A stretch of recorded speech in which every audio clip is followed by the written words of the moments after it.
사람들이 나를 뭐라 그러냐 그랬더니 얘 뭐 세례 요한이라 그러기도 하고 뭐 엘리야라 그러기도 하고 선지자라 그러기도 해요.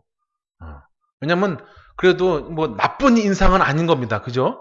예, 나쁜 인상은 아닌 거예요. 그래도 좋은 인상으로 그들에게 주는 건데 그들이 이제 이렇게 선지자다, 뭐 엘리야다, 뭐 뭐라고 고백하는 것과 요 뒤에 보면 이제 바로 또 예수님이 물으시는 거예요. 제자들에게 그러면 너희들은 나를 어떻게 생각하냐 하는 거예요. 그랬더니 베드로가 뭐라 그럽니까? 자, 16절 시작.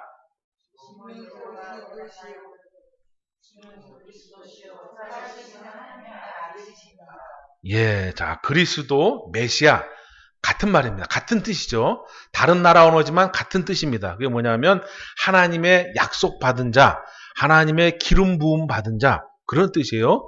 그리스도 메시아라고 하는 뜻이 기름 부음 받은 자, 하나님의 약속을 받은 자, 하나님의 약속을 이행하는 자 뭐 이런 뜻을 가지고 있습니다. 그래서 그 얘기 뭐냐? 하나님이 보내시기로 예비한 분이 이분이다 라고 하는 뜻을 갖고 있는 거예요. 그리스도란. 그런데 중요한 건 뭐냐? 많은 사람들은 선지자 또는 세례 요한, 뭐 엘리야 이렇게 표현을 합니다. 예수님을 보고 경험하고 체험한 사람들이 그래요. 그런데 예수님을 그들보다는 조금 가까이 체험하고 경험한 사람들은 그들과는 다른 표현을 하는 거예요. 당신은 그리스도입니다. 하나님의 아들입니다. 이렇게 표현을 하는 거예요. 그럼 여기서 차이점이 있으니까 이렇게 표현할 거 아닙니까? 그죠? 자, 여러분. 남편의 생각을 가장 잘하는 사람이 아내일까요? 자식일까요? 아무래도 더 가깝게 호흡하고 많은 생각을 나누고 많은 대화를 나누는 그들이 그 남편에 대해서 더 잘한다. 그래서 여러분에게 이 말씀을 통해서 알려드리고 싶은 건 뭐냐?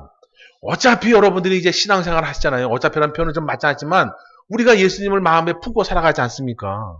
그러면 좀 멀찌감치 있지 말고 가까이 오셔라 이게 가까이. 어? 가까이 오셔야 예수님에게 더 많은 것을 보고 더 많은 것을 받고 더 많은 것을 깨달을 수 있다. 조금 더 시간이 지나면 선지자예요, 세례 요한이에요, 엘리야예요 했던 이 사람들은 나중에 다 떠나갑니다. 시간 지나면 다 잊어버려요. 실질적으로 목숨까지 버리면서 주님을 증거하다가 순교한 사람들은 당신은 그리스도요, 하나님의 살아계신 아들이요 이 표현을 한 사람들이라 이거예요. 그래서 여러분들이 하나님의 은혜로 이제 마음을 열어서 예수님을 영접했다면 한 발짝 멀리 있지 말고 가까이 오라 해요.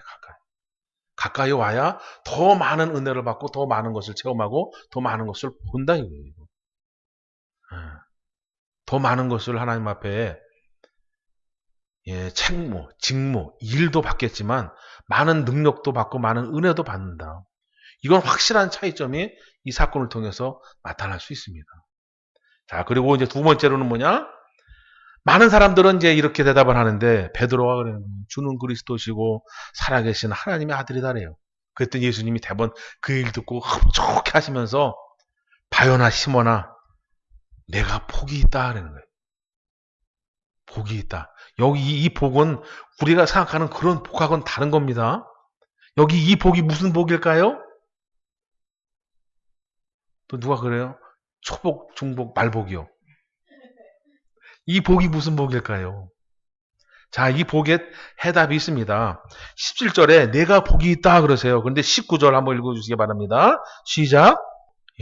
이 복은 일반 이렇게 예를 들면 어떤 문제가 있을 때 해결되는 복, 어디 아플 때 병이 치유되는 복, 그런 복하고는 차원이 다른 거예요.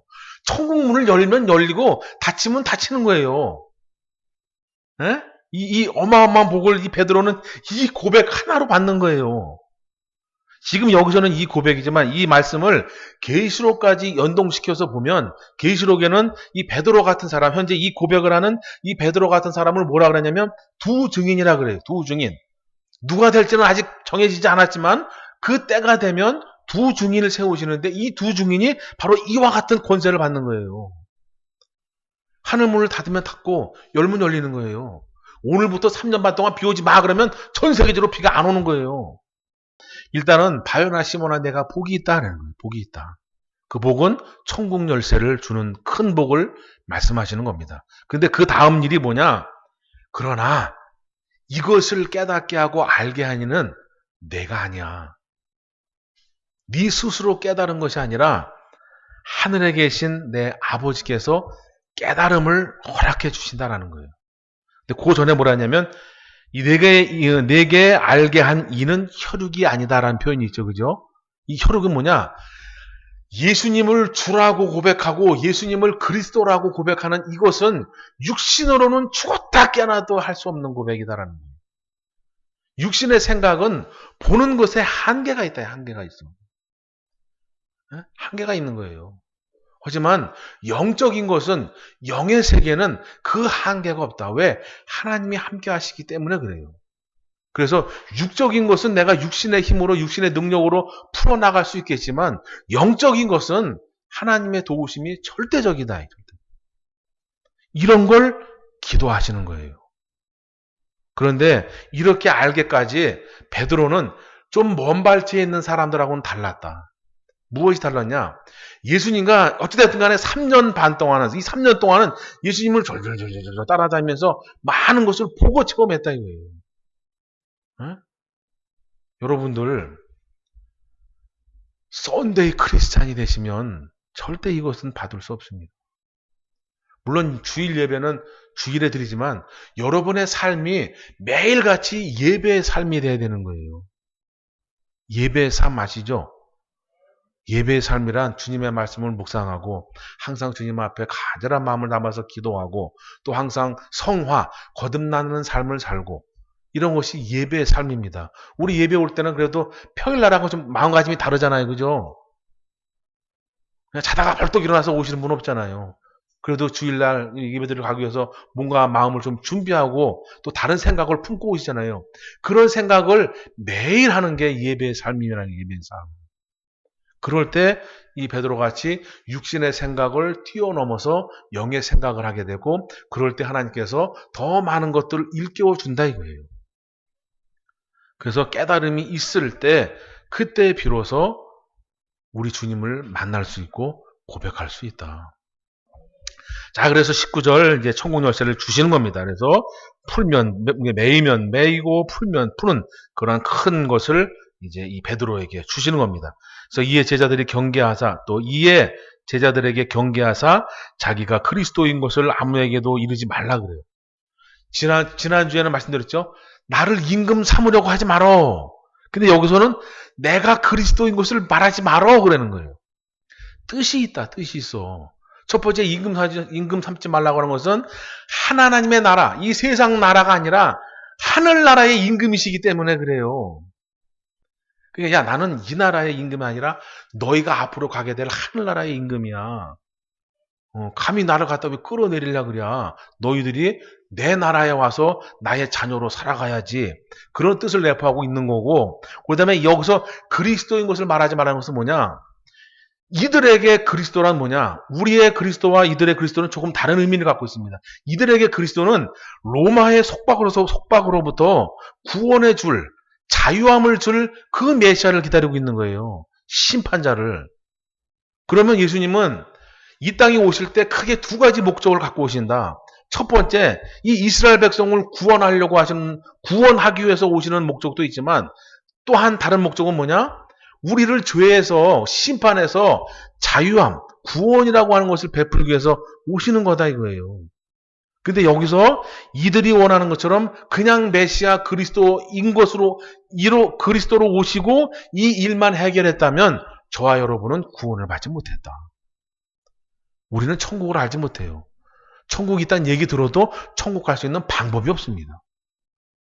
근데 예수님은 유대인은 유대인대로 구원하시고 이방인은 이방인대로 구원하시기 때문에 여기서 아직 이방인의 구원 사역이 시작과 끝이 안 됐기 때문에 이들에게는 내가 그리스도인 거 말하지 마.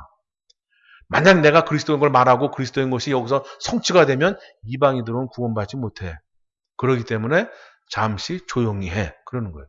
그리고 이방인의 구원의 역사를 이제 펼치신 다음에 그때는 이제 만방에 나가서 제자들이 뭐라냐? 야, 그분이 메시아요. 그분이 그리스도요. 믿어야 돼. 너희들이 못 알아봤지? 그저 그냥 선지자 세례 요한인 줄 알았지? 그분이 메시아였어. 그럼 왜 가셨어? 이방인들도 구원하시기 위해서. 근데 그 메시아가 다시 오시겠다 그러는 거야. 그래서 우리 주님은 두 가지 목적을 다 성취하신다. 이들에게는 한번 일깨움을 주시는 거고 우리에게는 구원이라고 하는 역사가 나타나는 거예요. 그리고 다시 오실 때는 이들도 구원하고 우리도 구원하고.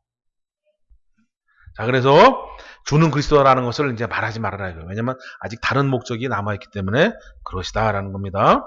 자, 그래서 이제 21절부터 이제 끝절까지 보면 이때부터 예수 그리스도께서 자기가 예루살렘에 올라가 장로들과 대제사장들과 서기관들에게 많은 고난을 받고 죽임을 당하고 제3일에 살아날 것을 제자들에게 비로소 가르치시는 거예요.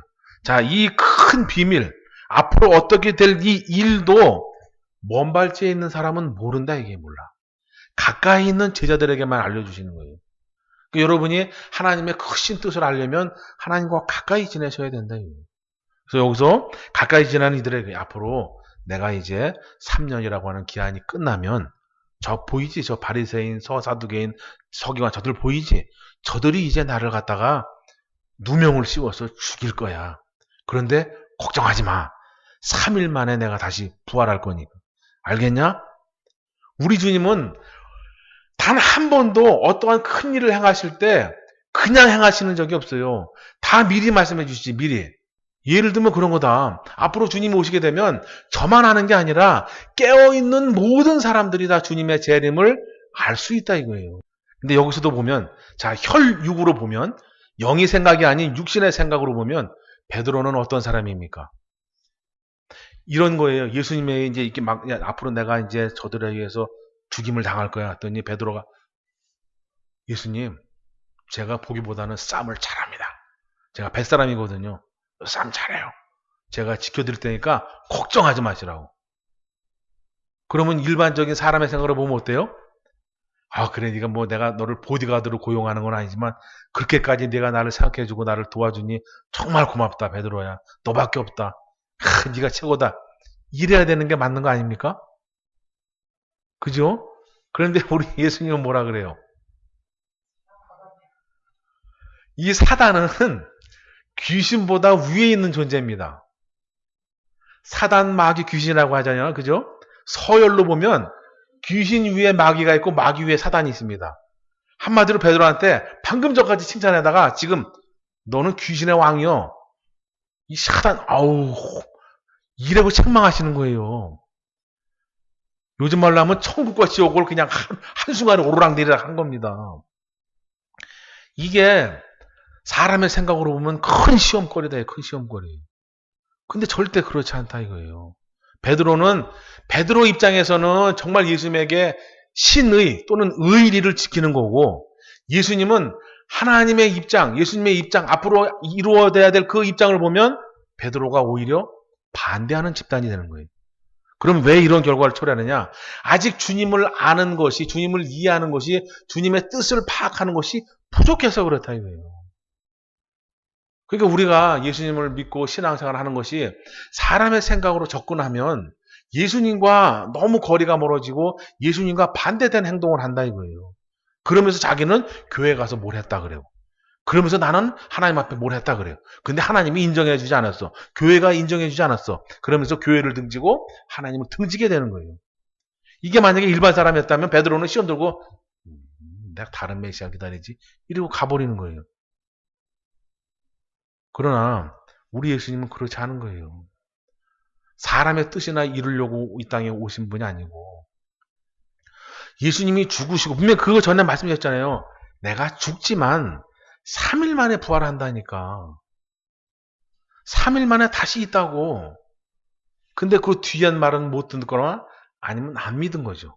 그냥 가신다, 죽으신다 이것만 듣는 거예요. 여러분, 우리는 다 죽습니다.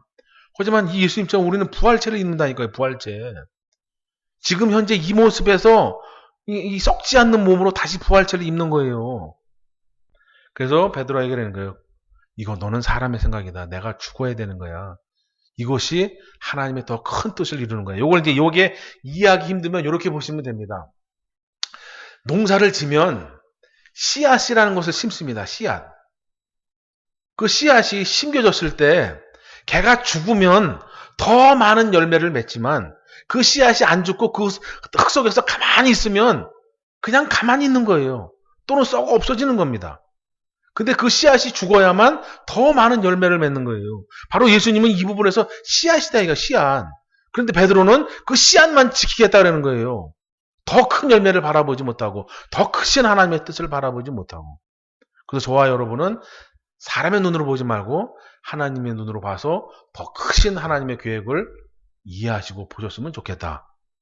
자, 그 다음에 이제 마지막으로 아무든지 나를 따라오려거든 자기를 부인하고 자기 십자가를 져야 된다. 예수님을 따라간다는 얘기는 예수님의 신부가 된다, 예수님의 제자가 된다, 이런 이야기가 됩니다. 그런데 신부가 되고 제자가 되려면 부인하는 것이 있어야 되고 자기 십자가를 지는 것이 있어야 된다. 그래서 자기 부인은 뭐며 자기 십자가는 과연 무엇이겠느냐라는 거예요. 자기 부인이라는 것은 일단 설명 안 드려도 알겠죠? 그죠? 내가 하기 싫은 것도 하는 거예요. 내가 원치 않는 것도 하는 거고. 나는 이렇게 하고 싶은데 예수님이 저렇게 하자라면 그래, 내 생각을 버리고 저렇게 하는 걸 말하는 겁니다. 이것이 자기 부인이에요. 예수님이 이 초반에 보면 마태복음 초반에 보면 그러잖아요. 오른편 뺨을 치더냐? 그러면 왼편도 돌려대라 그러잖아요. 오리를 가기를 원하냐? 그러면 십리를 가라 그러잖아요. 그 말씀하고 같다라고 보시면 됩니다. 그래서 자기 부인은 이제 쉽게 이해가 가실 테고, 그럼 도대체 자기 십자가를 져라 라는 것이 도대체 무슨 뜻이냐라는 거예요. 그래서 첫 번째는 자기 십자가, 이 당시의 십자가는 죄인이 지는 겁니다. 죄인이 지는 거고 사형제도의 한 방법이에요. 그것도 십자가형은 보통 죄가 아니라 좀 큰 죄를 졌을 때 십자가형에 달립니다. 그래서 십자가에 오른손, 왼손, 그 다음에 두 발목을 모아서 큰 못, 즉 대못 3개를 박아가지고 이 세 군데를 통해서 몸에 있는 모든 물과 땀과 피를 다 흘려서 사람을 말려 죽이는 거예요. 피 말려 죽이는 게 바로 이 십자가형입니다. 그러다가 너무 오래되고 안 죽으면 그때 옆구리를 이제 큰 창으로 확 찍어가지고 그냥 다 내장이 뭐다 쏟아내서 죽이는 게 바로 이 십자가형이에요. 그러니까 보통 죄가 아니라 큰 죄를 졌을 때 이 십자가형을 다는 겁니다. 그러니 이거는 보통 죄가 아닌 거죠. 그래서 자기 십자가를 지으라는 얘기는 뭐냐? 예수님을 따라가려면 첫 번째가 내가 죄인 된 것을 알아야 된다 이거예요. 예수님이 그러잖아요. 내가 의인을 부르러 온 게 아니라 죄인을 부르러 왔다 그럽니다. 그렇기 때문에 예수님을 따라가려면 내가 죄인 된 것을 알지 못하면 예수님을 따라가는데 한계에 부딪힐 수밖에 없다. 근데 내가 죄인 된 걸 알면 자꾸 예수님이 필요로 해주는 거예요. 필요해져. 그렇기 때문에 예수님을 떠나 살 수가 없는 거예요. 그래서 첫 번째가 뭐냐? 자기 십자가를 진다는 얘기는 내가 죄인 된 것을 깨달아 알아라 이거예요. 그리고 두 번째 뭐냐? 자기 십자가를 졌다라는 것은 죄인이 지는 거고, 죄인이 진다는 얘기는 이 죄인은 그 십자가를 지고 갈 때 자기 소유물이 아무것도 없는 거예요. 아무것도 있을 필요가 없죠. 어차피 곧 가서 죽을 건데. 그죠? 그래서 예수님을 따른다는 얘기는 뭐냐? 내 소유가 있고 내 생각이 있고 내 어떤 것이 있으면 예수님을 따라갈 수가 없다. 여러분이 가진 생각, 여러분이 가진 소유, 이걸 다 버리셔야 된다.